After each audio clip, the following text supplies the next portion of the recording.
Even countries a long way from Syria's borders could be vulnerable to the threat from terrorism. Reports have emerged that Al-Qaeda is training European jihadists in Syria specifically to set up terror cells back home.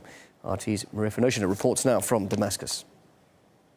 Despite the international community stepping up its efforts to bring peace to Syria and its people, the brutal conflict now has a new face.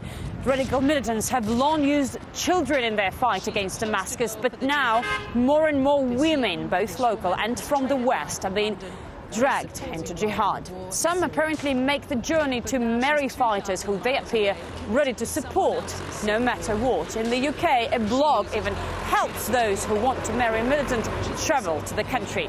Here in Syria, training camps have been set up by Al-Qaeda in areas held by anti-government forces for aspiring female extremists. Islamists appear keen to see women join them and then encourage some to swap a traditional way of life for weapons and suicide belts. The attraction is clear. Women draw less attention from the police and security forces.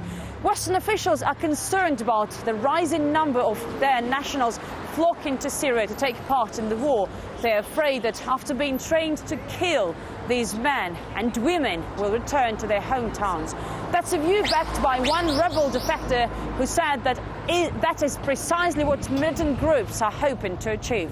According to different sources, there are up to 2,000 European fighters here in Syria who joined rebels groups, many of which have ties to Al-Qaeda.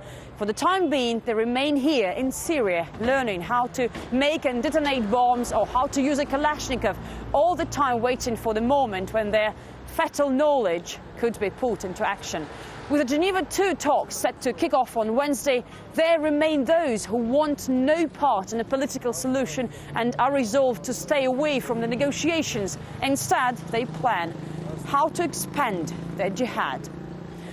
Maria Finoshina, RT from Damascus in Syria.